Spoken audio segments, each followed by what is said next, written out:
So let's talk about how abandonment trauma impacts different areas of your life.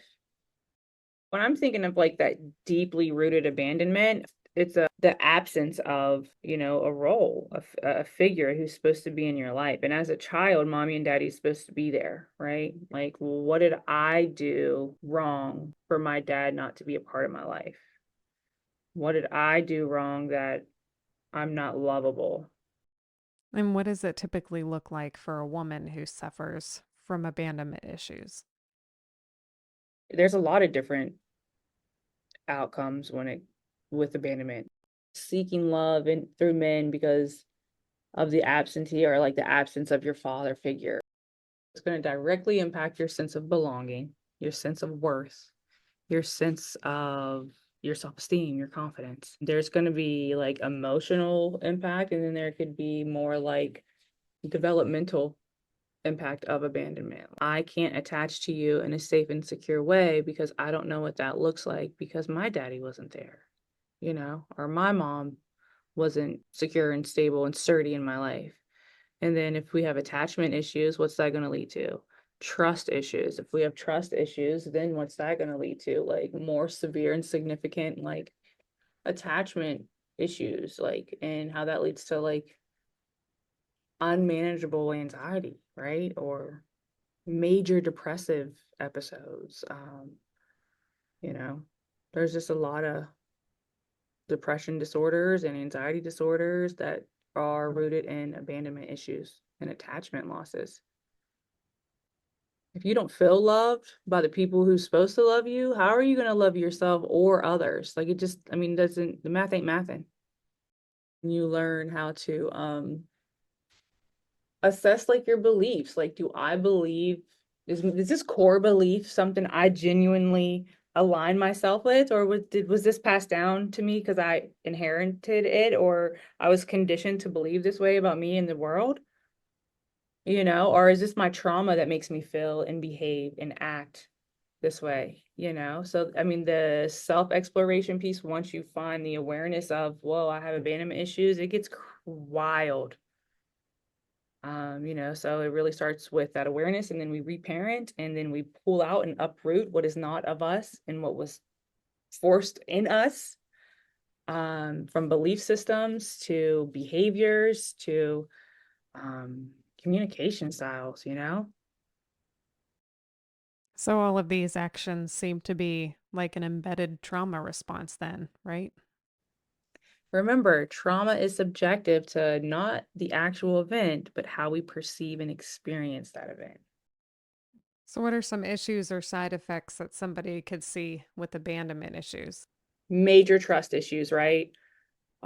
Difficulty, trusting your partner because you couldn't even trust your mother to be there for you.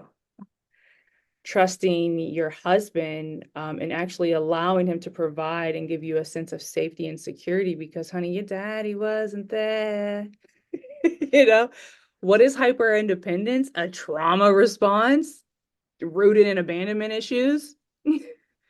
You know, I had to do it by myself, not that I wanted to, so unlearning some of that. And then, like, say you have a partner who doesn't trigger your abandonment wounds or issues. It's hard within yourself to be vulnerable and to trust that you can trust him.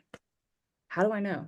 Right? So it's like we Right. overreact and we have a fear of like vulnerability and a fear of rejection and a fear of intimacy. I can't get close to you because then I'm vulnerable. And if I'm vulnerable, then my guard's down. And if my heart is on my sleeve, then you can take it and then you can hurt me like my dad did. So I'm going to self-sabotage and mess all this up so you can never leave me or hurt me like my father did. Love you, bye. And avoidance. I'm very dismissive. I've been very avoidant. Why?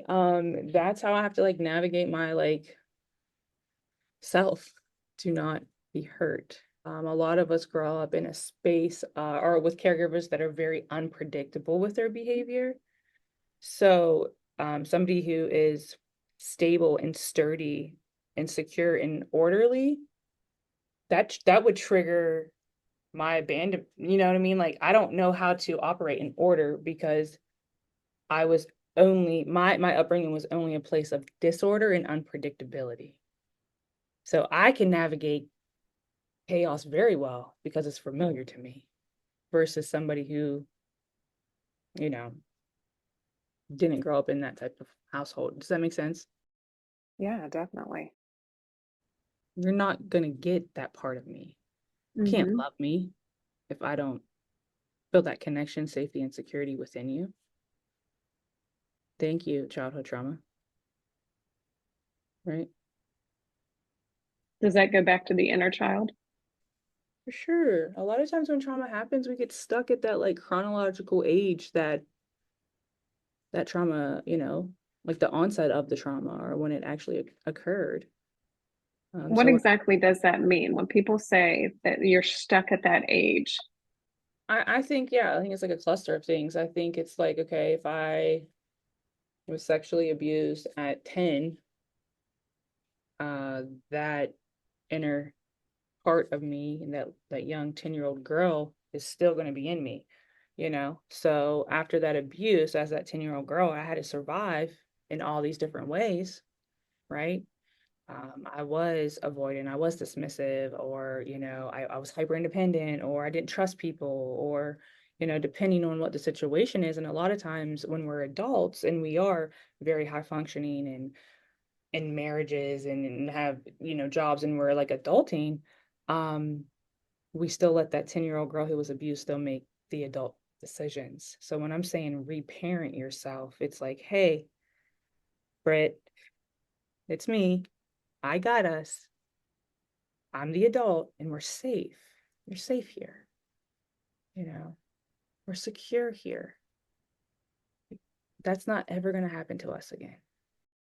So it's more or less just constantly reparenting the inner child after that trauma. Based trauma is what? Based off of our own perception or experience of the event, so depending on the type of abandonment we had, it can lead to a lot of traumatic responses. Um, Again, violating trust, a loss of safety and security, a sense of belonging, an array of emotional, pain, shame, blame, guilt. Who am I? So, an attack on your identity, huge impact on your self identity. And then, like you asked me earlier, we may reenact past forms of trauma, abandonment, neglect, in our current day to day relationships. Because if that wound's still there, baby, it's still going to show in every relationship that you have because it affects your ability to attach to people and connect with them. It's very complex. Can you give us some different examples or different types of abandonment? So let's talk about mother wounds. Emotional pain that usually arises from like a damaging or like a complicated upbringing with your mother or your relationship with your mother. Um, really, really impact our self-esteem, again, our identity, our worth, our whole overview and concept of who we are. Um, Mothers are powerful. The attachment piece of it, because as mothers, I believe God, designed us to be like we nurture causes of a mother wound, which is from abandonment, emotional pain. That's like unresolved. And it's like, I always want my mommy, and I'm 36. That person's not there, and I can't save my mom. I can't make her heal. All I can do is heal myself so I don't transfer and continue these cycles on my children. It is absolutely amazing how much impact caregivers, parents, grandparents, whoever raised you, the impact that they have throughout your entire life, all stemming from your childhood. That inner self, that inner child, and all of the ways that abandonment will continue to impact us throughout our entire life, like you said. What ends up happening when people just suppress all of those emotions constantly? What can I do to be loved? So I'm going to people please. I'm going to be like anxious all the time. I'm going to perform so I can get a status and feel validated and uh, be loved. Let me work for that love that I never got. Self-esteem issues, perfectionism. It's all connected, sis.